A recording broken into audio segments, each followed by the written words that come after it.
পুলিশের যে একটা সম্মানের জায়গা এটা আমরা বজায় রাখতে চাই। সেক্ষেত্রে আপনাদেরও দায়িত্ব, আমাদের ছাত্র সমাজ থেকে শুরু করে সাধারণ জনগণ যারা আছে, আমরা সমসাময়িক যে বিষয়টা আমরা জানি যে মানে একটা পুলিশের প্রতি একটা আস্থার জায়গাটা হারিয়ে গেছে।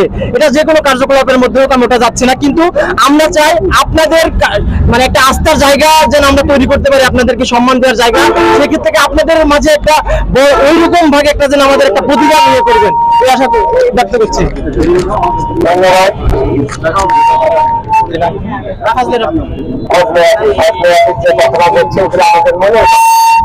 আমাদের পুলিশের আস্থার জায়গা আমরা হারাই ফেলাইছিলাম।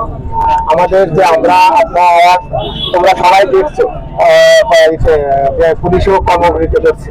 আমাদের কর্মবিরতির প্রধান উদ্দেশ্য যে আমরা আর কোনো দলীয় লেভেল ভিত্তিক আমরা আমাদের স্বতন্ত্রভাবে আমরা কাজ করতে চাই। গতকাল আমাদের উপদেষ্টা মহোদয় সবাই আমাদের কাজ সুস্থ করছেন, আমরা আজকে থেকে সবাই কাজে নেওয়া করছি।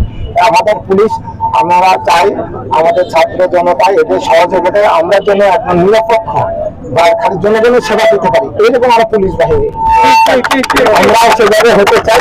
আমরা আর কারো সেভাবে দলবাজ আমরা পুলিশ হতে চাই না। আমাদের যে জিনিসটা আমাদের এই দলবাজ পুলিশ আমাদের কিন্তু তোমরা কিন্তু মনে রাখো যে আমাদের যতগুলো পুলিশ আছে ঠিক 90% কিন্তু আমরা দলবাজ না, 90% আমরা হচ্ছে জনবান্ধব পুলিশ। অল্প কিছু পুলিশের জন্য আমাদের এই বদলটা। ইনশাআল্লাহ আমরা তোমাদের সহযোগিতা, তোমাদের সরকার যে গঠন হচ্ছে, আমাদের সরকার গঠন হচ্ছে, সরকারের আমাদেরকে আশ্বস্ত করছে তোমাদের মনের মতন করে যেন আমরা গড়ে উঠতে পারি।